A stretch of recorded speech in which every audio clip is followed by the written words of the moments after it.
assalamu alaika wa rabbi yayi wa kamarka, assalamu alaika na zo aban kaunarka, shugaba sani sa'adi na kane nan dai ba, shugaba yarda da zo gaban ka mai kyan haiba, shugaba sai an so ka ne ake cin riba, shugaba yarda da ni ka amince in riba, shugaba sirrin yin yaban ka ne cin riba, sannu baban Fatima a so ka sai a rabauta, sannu mai ceton wanda rabbu za ya hukunta, sannu wanda na same shi zuciya da wadata, sannu wanda yaban ka shine mafi cancanta, sannu wanda a kyau ba kamar sako a kwatanta, lafiya mai haƙuri madinginar al'umma, lafiya mai kausar da sarsabe mai rahama, lafiya dan kai duniya ake alfarma, lafiya dan gatan ubangiji mai girma,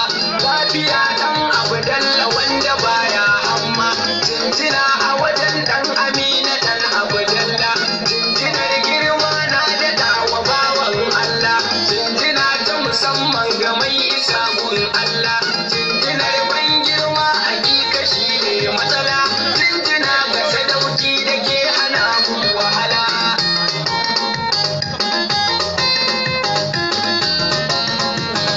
Ya Rasulu ma'aiki annabi daga Amina, mai baka da Madina Rasulu samu ji daɗi. Ya Rasulu ma'aiki annabi daga Amina, mai baka da Madina Rasulu samu ji daɗi.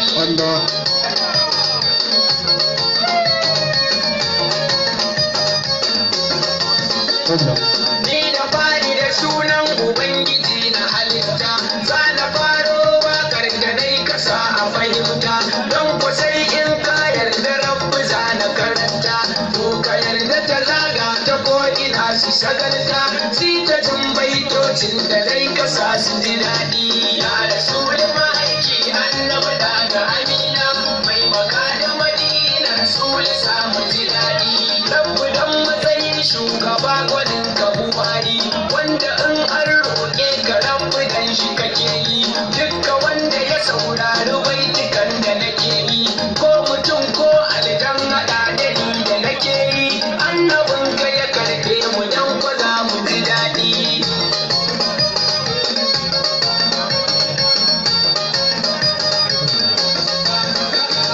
Rabbinin ka salati ga Amidan Mahamudu, kai ta yin adadi duk kudin kasashe a hadu, da dukkanin ganyaye da ramuka har da tudu, kai wa annabi Mahamudu shugaba mai zuhudu, shi kaɗai ne mutuna shi zuciya ta yi daɗi. Ya Rasulu ma'aiki annabi daga Amina, mai baka da Madina Rasulu samu ji daɗi. Assalamu alaikum Rasulu babu kamar ka, shi